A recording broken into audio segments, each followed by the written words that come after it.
નમસ્કાર, હું રાજ. આપ જોઈ રહ્યા છો spark today news. Waghodia, Sankheda અને ડભોઈ તાલુકાના આશરે 54 મુસ્લિમ બિરાદરો ઉમરા કરવા માટે મક્કા મદીના જવા નીકળ્યા હતા.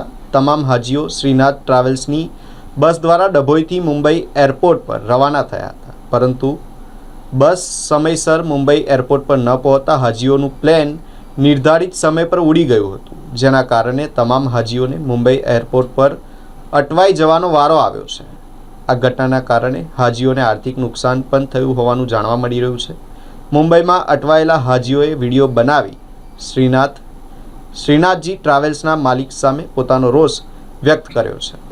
વાઘોડિયા, સંખેડા અને ડભોઈના હાજીઓ ઉમરા કરવા માટે જવાના હતા, જેમાં ડભોઈથી ટૂર્સ ઉપડવાની હતી. એમાં ટૂર્સ માલિકે શ્રીનાથજી ટ્રાવેલ્સની બસ નક્કી કરી હતી અને બસ સમયસર ન આવી અને આવ્યા પછી 3 વાગે ડભોઈ આવીને ડભોઈથી મુંબઈ જવા માટે લગભગ સુરત સુધીના તો નોન ટ્રાફિકની અંદર 170 કિલોમીટરની અંદર 4.5 કલાકનો સમય બિનજરૂરી વેડફાટ કરેલો અને ડ્રાઈવરને અવારનવાર સૂચના આપી કે ભાઈ બસ જરા જલ્દી ચલાવો, અમારું ફ્લાઇટ પકડવાનું છે, 4:35નું સવારમાં છે.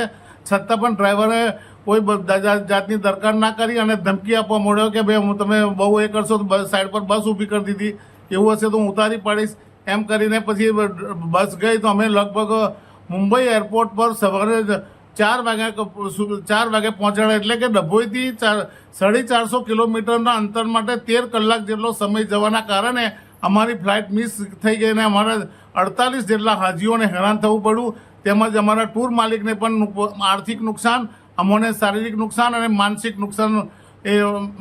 નુકસાન ઊભું થયેલું છે. આ અંગે જવાબદારી જો ઊભી થાય તો શ્રીનાથજી ટ્રાવેલ્સ બરોડા અને એના માલિક અને એના ડ્રાઈવરની જ છે.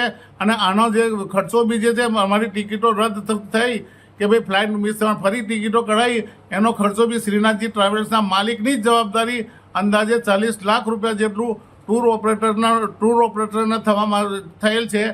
તેઓના તરફથી આર્થિક ખર્ચો, જેવો કે અમને હોટલમાં રાખવા, 2 દિવસ રાખવા, ખાવું પીવું, આ બધી વ્યવસ્થા એમની કરવી, એ પણ એમનો બિનજરૂરી ખર્ચો થયો છે. એટલે એમની સામે જરૂરી કાર્યવાહી થવી શક્ય છે અને કરવી જ જોઈએ. આવી રીતે ભવિષ્યમાં બી ટૂર માલિકો કે ઉમરા કે હાજીઓને આ રીતે સમયસર ન પહોંચાડે એટલા માટે